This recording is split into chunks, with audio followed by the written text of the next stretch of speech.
আমার সামনে যদি কোনো নারী নিউড হয়ে যায়, ড্রেসই নাই ধরেন, আমি কি তার দিকে তাকাতে, মানে দেখেন সূরা নূরে যে আল্লাহ তাআলা পর্দার কথা বলেছেন, এখানে দুটো বলেছেন যে পুরুষও যেন চোখের হেফাজত করে, নারীও যেন চোখের হেফাজত করে এবং পর্দা করে। তাহলে একমাত্র নারী ঢেকে থাকবে আর আমি তাকিয়ে থাকবো, এইটা?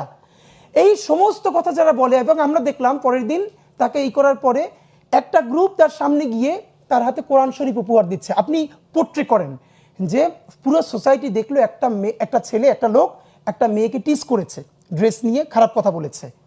পরের দিন তাকে ছাড়িয়ে আনার পর বীর বিক্রমে তার হাতে কোরআন তুলে দেওয়া হয়েছে এবং ফুলের মালা হয়েছে। এবার আপনি ভাবেন, যারা ইসলাম ভালোবাসে, মুসলমান ভালোবাসে, এমনকি আরবান সেই ক্লাসটা যারা ধর্ম পালন করে অ্যাজ ওয়েল এজ তার কালচারেও সে ওরকম বিলং করে, তার কাছে কি মেসেজটা যাচ্ছে?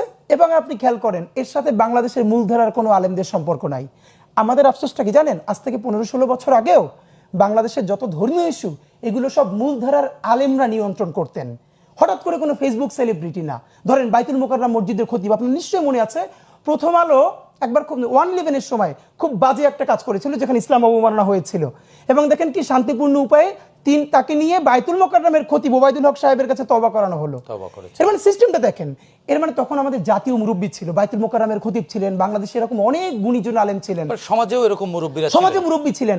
আমাদের এখন দেশের সবথেকে বড় ক্রাইসিস জানেন, আমাদের কোনো বেগম জিয়া ব্যতীত, উনি তো এখন অনেকটা অসুস্থ, আপনি চক্ষু বন্ধ করে 3জন পলিটিক্যাল আমাদের পার্সোনালিটির কথা বলতে পারবেন? পুরো জাতি তাকে বিশ্বাস করে, যে কোনো পলিটিক্যাল ক্রাইসিসে নাই।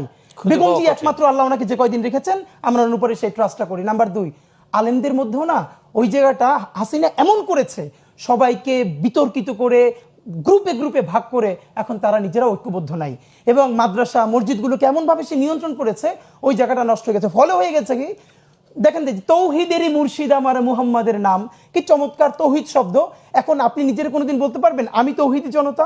না, আপনার ভয় লাগবে, তাই না? ভাই বলতে পারবে, আমি বলতে পারবো। অথচ যারা ছিলেন তৌহিদবাদী, যে ইসলাম সব থেকে বেশি ইনসাফের কথা বলে, এখন সেই শব্দটাকে একটা গ্রুপ পলিটিক্যালি ক্যাশ করে তারা সব থেকে উগ্রতা ছড়াচ্ছে। আপনার মনে আছে নিশ্চয়ই যে গণ অভ্যুত্থানের পরে পরে ঢাকা বিশ্ববিদ্যালয়ের এক শিক্ষার্থীকে, ওখানকার একজন 3য় শ্রেণীর কর্মচারী একটা বাজে মন্তব্য করেছিল এক নারী শিক্ষার্থীকে। তারপরে তাকে গ্রেপ্তার করা হলো, প্রশাসনই তার গ্রেপ্তার করিয়েছে, তার আদালতে বিচার হবে। আমরা দেখলাম যে রাত্রিরে কোট আনকোট তারা তৌহিদি জনতা নাম দিয়ে সেই থানার সামনে হাজির হলো যে তাকে ছাড়াতে হবে। এবং সব থেকে আমার খারাপ লাগলো, পরের দিন যেটা গিয়ে দেখলাম, তাকে যখন কোর্ট জামিন দিল, যে ঠিক আছে তাকে জামিন দেওয়া হয়েছে, প্রথমত হলো দেখেন ইসলাম পর্যন্ত বলছে, আল্লাহ রাসূল সাল্লাল্লাহু আলাইহি ওয়াসাল্লাম বলেছেন যে আল মুসলিমু মান সালিমাল মুসলিমুনা মিন লিসানি ওয়া ইয়াদি, প্রকৃত মুসলমান সেই যার হাত ও মুখ থেকে অপর মুসলমান নিরাপদ থাকে। মানে আমার জবান